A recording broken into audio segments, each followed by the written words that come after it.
नमस्कार मित्रों, मैं डॉक्टर पांडुरंग छिलगर किसान शिक्षण प्रसारक मंडल द्वारा संचालित महात्मा फुले महाविद्यालय के हिंदी विभाग में सहायक प्राध्यापक के रूप में सेवारत हूँ। मित्रों, स्वामी रामानंद तीर्थ मराठवाड़ा विश्वविद्यालय नांदेड़ द्वारा सन 2020-21 से बीए द्वितीय वर्ष के ऐच्छिक हिंदी के पाठ्यक्रम का पुनर्गठन किया गया है।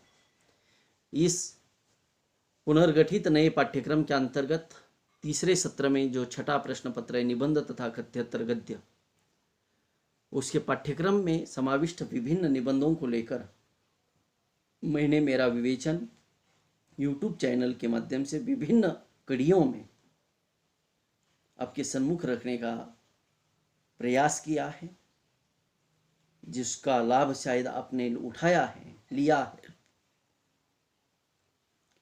और आगे चलकर भी उसका लाभ आप लेंगे। इसलिए मेरे इस YouTube चैनल को सब्सक्राइब करना न भूलिए, क्योंकि हिंदी भाषा और साहित्य को लेकर विभिन्न प्रश्न पत्रों को लेकर मैंने मेरे विचार विवेचित किए हैं, प्रस्तुत किए हैं। मित्रों, पिछली कड़ी में पिछली लगभग 7 कड़ियों से हिंदी के एक प्रथित एस प्राप्त आलोचक, निबंधकार, इतिहासकार, उपन्यासकार, कहानीकार, कवि, रेखा चित्रकार, संस्मरणकार आचार्य हजारी प्रसाद द्विवेदी, एक सफल अध्यापक, उनके द्वारा लिखित देवदारू निबंध की विषय वस्तु का विवेचन आप सुन रहे हैं। इस निबंध को लेकर यह अंतिम कड़ी है। लेखक ने पिछली कड़ी में यह बताया था कि मैं कवि नहीं हूं, लेकिन कवि के काव्य का पोस्टमार्टम करने की ताकत, उतनी प्रतिभा इस व्यक्ति के पास थी। कबीर जैसे भाषा के डिटेक्टर को उन्होंने शब्द शब्द पर पकड़ा और संत कबीर के काव्य की उचित समीक्षा यदि किसने की होगी तो एकमात्र नाम आता है सामने सबसे पहले, वह है आचार्य हजारी प्रसाद द्विवेदी। लेकिन वह खेद व्यक्त करते कि मैं कवि नहीं। कवि होता तो देवदारू का वास्तविक चित्रण आपके सामने था। यह भी वास्तविक ही चित्रण है, लेकिन उनको कमीपन महसूस हो रहा है कवि न होने का। लेखक कहते हैं कि लेकिन देवदारू है शानदार वृक्ष, हवा के झोंकों से जब वो हिलता है तो उसका अभिजात्य झूम उठता है। कालिदास ने इसी हिमालय से के उस भाग की जहां से भगीरथी के निर्झर झरते रहते हैं, गंगा के शीतल मंद सुगंध पवन की चर्चा की थी। उन्होंने शीतलता को भगीरथी के निर्झर सिंकरों की देन कहा, सुगंधी को आसपास के वृक्षों के पुष्पों के संपर्क की बदौलत घोषित किया, लेकिन मंदी के लिए मुंह क्रंदित देवदारू को उत्तरदायी ठहराया। देवदारू के बार बार कंपित होते रहने में एक प्रकार की मस्ती अवश्य है। युग युगांतर की संचित अनुभूति ने ही मानो यह मस्ती प्रदान की है। जमाना बदलता रहा है, अनेक वृक्षों और लताओं ने वातावरण से समझौता किया है, कितने ही मैदानों में बसे हैं और खासी प्रतिष्ठा प्राप्त कर ली है। लेकिन देवदारू है कि नीचे नहीं उतरा, समझौते के रास्ते नहीं गया और उसने अपनी खानदानी चाल नहीं छोड़ी। झूमता है तो ऐसा मुस्कुराता हुआ मानो कह रहा हो, मैं सब जानता हूँ, सब समझता हूँ, तुम्हारे करिश्मे मुझे मालूम है, मुझसे तुम क्या छिपा सकते हो, मौते दुरहे हो, कहा सजनी निहुरे निहुरे कहूँ ऊंट की चोरी। हजारों वर्ष के उतार चढ़ाव का ऐसा निर्मम साथी दुर्लभ है देवदारू। ये बातें आचार्य हजारी प्रसाद द्विवेदी जी ने प्रस्तुत निबंध के अंतर्गत लिखी। हजारों वर्षों का उसका इतिहास है देवदारू।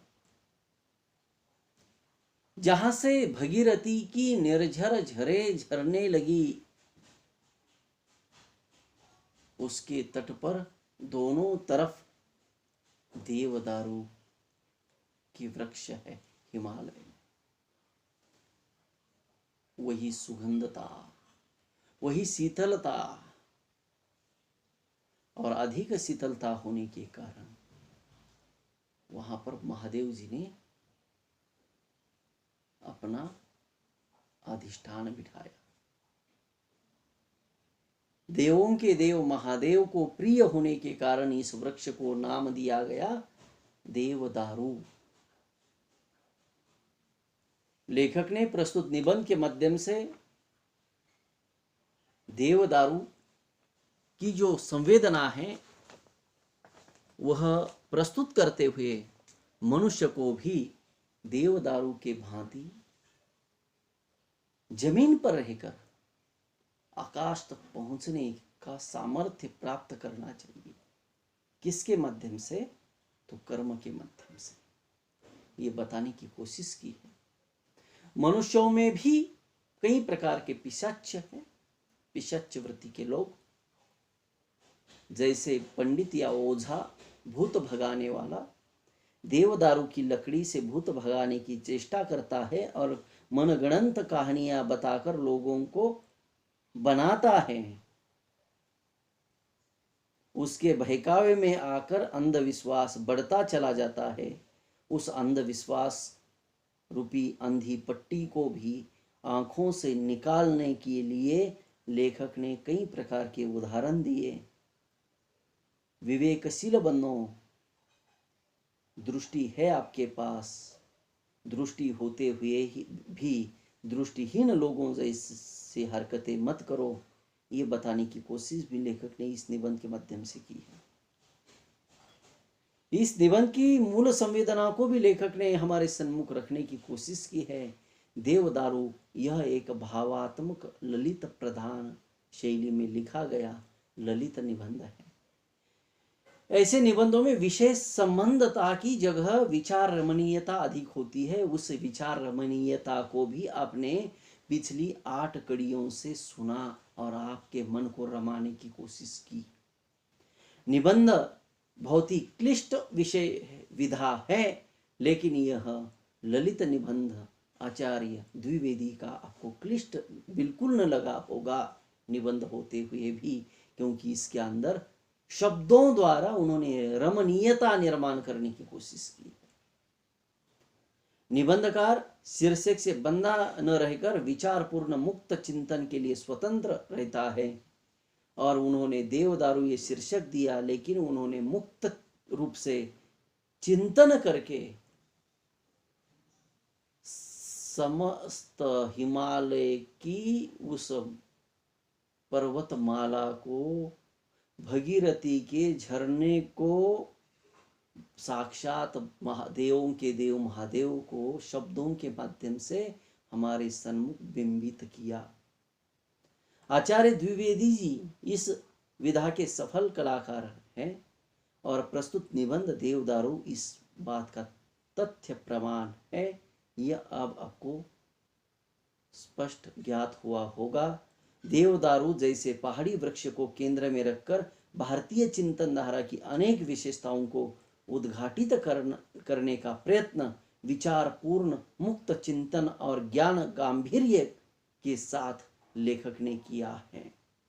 देवदारू ये जो वृक्ष है, देवताओं का सबसे प्यारा बड़ा अनुपम वृक्ष है। इसकी जड़ें बहुत गहरी होती है और यह धरती से रस खींचकर आकाश को स्पर्श करना चाहता है। इसमें से लेखक ने एक हमें सीख दी है, आप जमीन पर रहो और आकाश को छूने की कोशिश करो, तभी आप जीवन में सफल बन जाओगे। देवदारू के समान आपका भी कद ऊंचा हो जाएगा, आपका व्यक्तित्व भी इतना ऊंचा हो जाएगा, आपके व्यक्तित्व की सराहना करने वाले देखने वाले की गर्दन अकड़ जाएगी। आपके प्रति देखते समय इतना आप महान बनो, महान बनने का संदेश लेखक ने इस निबंध के माध्यम से दिया है। ये सब अपनी जमीन को भूलकर आकाश को चूमना चाहते हैं, परंतु देवदारू मनुष्य को अपनी जमीन से जुड़ा रहकर ही स्वर्ग प्राप्ति के लिए प्रयत्नशील रहने की प्रेरणा देता है। देवदारू एक चमत्कृत वृक्ष होने के कारण पंडित, ओझा, भूत भगाने वाले के भी उदाहरण लेखक ने यहाँ पर दिए, जिसको आपने बहुत गंभीरता से सुना है। द्विवेदी जी के अनुसार भूत, पिशाच आदि मनुष्य के मन की एक सोच है, काल्पनिक स्थिति है, और इस काल्पनिक स्थिति को भी लेखक ने अपने काल्पनिक मन से बाहर निकालने की कोशिश की। अंधविश्वासी मन को विश्वासी बनाया, विवेकशील बनाया, क्योंकि जिसका मस्तक ही कटा है उसे मस्तिष्क कहाँ होगा। और ऐसे मस्तक कटे हुए मस्तक है, लेकिन मस्तिष्क रूपी मस्तक कटे हुए लोग समाज में बहुत सारे हैं, ये भी लेखक ने बताया है। आज हमारे देश में हर क्षेत्र में मुंडकटों की संख्या बढ़ रही है। जैसे लेखक ने भूतों के अलग अलग प्रकार बताए, उसी प्रकार से मुंडकटा भी एक भूत होता है। उसके शरीर, देह पर सर नहीं होता, उसकी आंखें छाती पर होती है। कितना भयावह दृश्य हुआ। और ऐसे भयावह मनुष्य रूपी पिशाच दिन ब दिन बढ़ते चले जा रहे, उसकी ओर भी हमें इंगित किया है। देवदारू की लकड़ी से चोट करने वाले चरित्रों की भी कमी नहीं है हमारे। मनुष्य को भी देवदारू की तरह नकारात्मक सोच या भयात्मक स्थिति से बचकर आत्मविश्वास के साथ विवेकशील बनाना चाहिए। यह महत्वपूर्ण सीख लेखक ने प्रस्तुत निबंध के माध्यम से दी है। देवदारू की तरह अटल और अजर बनकर जीवन में आने वाले समस्याओं का प्रबल आत्मविश्वास से मुकाबला करना यह मनुष्य का आद्य कर्तव्य है। वही मनुष्य है जो संकटों से डरकर भागता नहीं।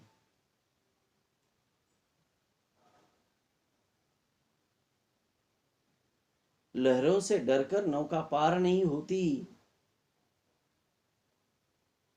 आगे बढ़ना है तो हिम्मत करनी है, आत्मबल को जगाना है,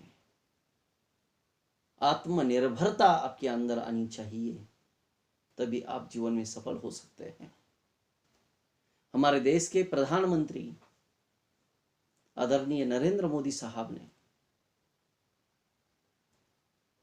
हमें मंत्र दिया आत्मनिर्भरता का,